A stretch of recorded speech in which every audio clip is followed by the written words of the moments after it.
Friends, welcome back to your YouTube channel economics आसान है guys. आज हम माइक्रो इकोनॉमिक्स का chapter number 1 circular of income को कंटिन्यू कर रहे हैं। अगर गाइस आपने हमें तो फॉलो नहीं करा है तो फॉलो कर सकते हो Instagram, Facebook, x, WhatsApp, Telegram पर। इनका लिंक मैं तुम्हें डिस्क्रिप्शन में दे दूंगी।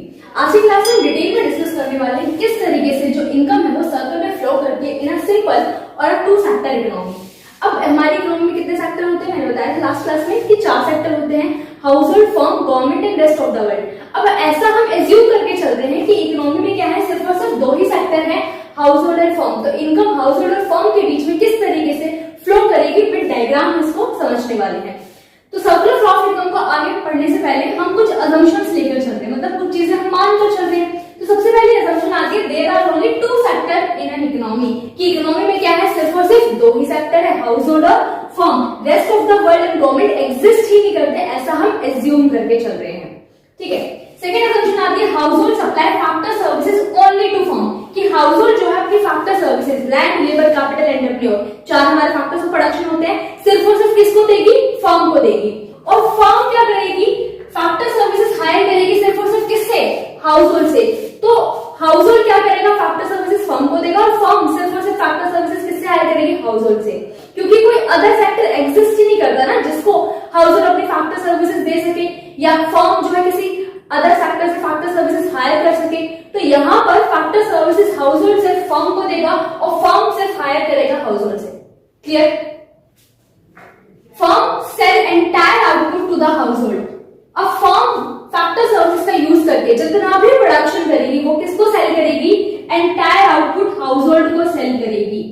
और हाउस होल्ड स्पेंड करेगा entire amount on consumption of goods and services, और फैक्टर सर्विसेज प्रोवाइड कर रहा है हाउस होल्ड, बदले में उसको फैक्टर इनकम मिलेगी। तो वो सारी की सारी इनकम स्पेंड करेगा कंजम्पशन करने पर, जो कि जितना भी प्रोडक्शन करा है गुड्स एंड सर्विसेज का किसने, फर्म ने। तो यहाँ पर अगर बात करूं हाउस होल्ड क्या करता है, फैक्टर सर्विसेज प्रोवाइड करता है, कंजम्पशन एक्सपेंडिचर करता है, और फर्म फैक्टर सर्विसेज को हायर करके प्रोडक्शन करता है। तो यहाँ पर जितना भी प्रोडक्शन होगा सारा आउटपुट सेल करा जाएगा हाउस होल्ड को, और हाउस होल्ड के पास जितनी भी इनकम आएगी सारी इनकम स्पेंड करी जाएगी उन गुड्स एंड सर्विसेज का कंजम्पशन करने के लिए। तभी तो इनकम सर्कल में फ्लो करेगी। समझेंगे इसको अभी डायग्राम से। तो मैं बोल सकती हूँ कि जितना भी प्रोडक्शन होगा उतना ही कंजम्पशन होगा। बिल्कुल क्लियर कि जब एंटायर आउटपुट सेल कर दिया हाउस होल्ड को, तो हाउस होल्ड भी उतना ही तो कंजम्पशन करेगा जितना प्रोडक्शन हुआ है।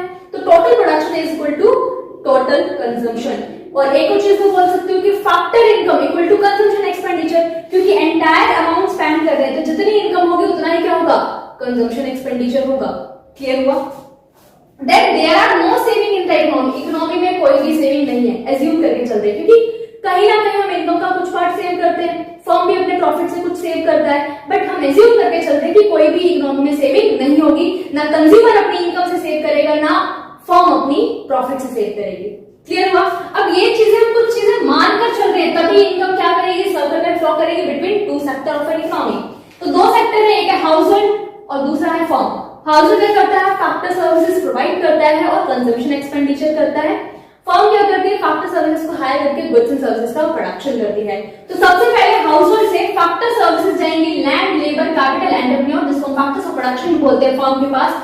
फर्म इसका यूज करके क्या करेगी, प्रोडक्शन करेगी किसका, गुड्स एंड सर्विसेज का, और एंटायर आउटपुट सेल कर देगी किसको, हाउस होल्ड को। और जब हाउस होल्ड ने अपनी फैक्टर सर्विसेज प्रोवाइड करी है तो फर्म बदले में उनको क्या देगी, इनकम देगी, फैक्टर इनकम, जो कि फर्म का क्या है, एक्सपेंडिचर है, बट हाउस होल्ड की क्या है, इनकम है। तो फर्म फैक्टर पेमेंट देगी जो हाउस होल्ड की क्या फैक्टर इनकम है, रेंट, वेजेस, इंटरेस्ट, प्रॉफिट। जब हाउस होल्ड के पास क्या आ गई, इनकम आ गई, तो एंटायर इनकम स्पेंड करी जाएगी on consumption expenditure of goods and services. तो अब यहाँ पर देखो क्या हो रहा है, हाउस होल्ड से फैक्टर सर्विसेज गई फर्म के पास, फर्म से फैक्टर इनकम गई हाउस होल्ड के पास, और गुड्स एंड सर्विसेज गए हाउस होल्ड के पास। हाउस होल्ड ने कंजम्पशन एक्सपेंडिचर करा, अगेन इनकम कहाँ गई, फर्म के पास। तो income firm to house hold, house hold to firm, circle में फ्लो करेगी। नेवर एंडिंग प्रोसेस है हमारा।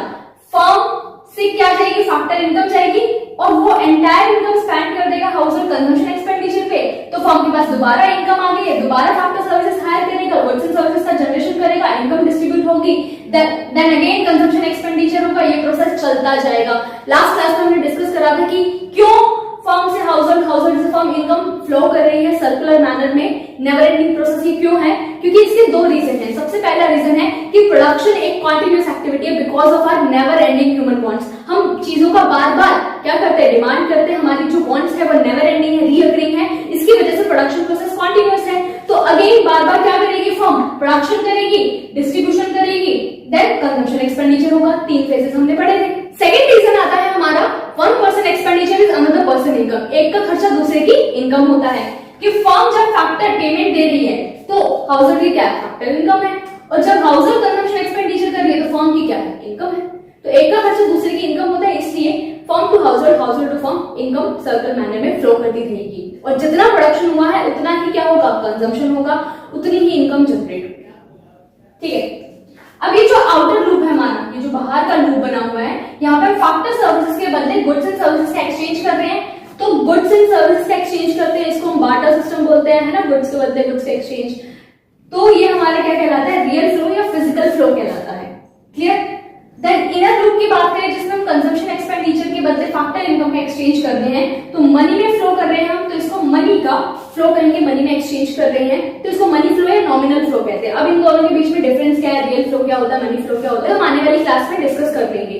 समझ में आ गया तो बहुत अच्छे से किस तरीके से हाउसहोल्ड और फर्म के बीच में इनकम सर्कुलर मैनर में फ्लो करेगी विद रीजंस एक्सप्लेन करा है। ठीक है, अच्छे से क्लियर हो गया होगा कि टू फैक्टर इकोनॉमी में क्या क्या चीजें एज्यूम करके चलेंगे, क्योंकि विदाउट अजम्पशन हम कंसेप्ट को एक्सप्लेन नहीं कर सकते। तो जब भी एग्जाम में क्वेश्चन आता है ना कि सर्कुलर फ्लो ऑफ इनकम को एक्सप्लेन करना है इन सिंपल इकोनॉमी या इन टू सेक्टर इकोनॉमी, इसके अलावा क्वेश्चन नहीं आएगा, 3 सेक्टर या 4 सेक्टर का क्वेश्चन नहीं आता एग्जाम में, क्योंकि हम मैक्रो इकोनॉमिक्स में एज्यूम करके चलते हैं कि सर 2 ही सेक्टर है, 2 ही सेक्टर तक लिमिटेड है तुम्हारी बुक, तो 2 ही सेक्टर का ही हमारे एग्जाम में क्वेश्चन आएगा। तो सबसे पहले डिफाइन करोगे सर्कुलर फ्लो ऑफ इनकम क्या है, कि फैक्टर सर्विसेज हायर करेगा कौन? फर्म, और बदले में फैक्टर इनकम देगा। हाउसहोल्ड क्या करेगा? कंजम्पशन एक्सपेंडिचर करेगा। तो income firm to household, household to firm flow करेगी। तो सबसे पहले डिफाइन कर देना, फिर अजम्पशंस बता देना, उसके बाद डायग्राम बनाना और देन उसको एक्सप्लेन कर देना through outer loop, inner loop और रीजंस के साथ। अगर इस तरीके से एक्सप्लेन करोगे तो फुल मार्क्स स्कोर करोगे। सो गाइस आज के लिए इतना ही, मिलते हैं नेक्स्ट क्लास में। Thank you.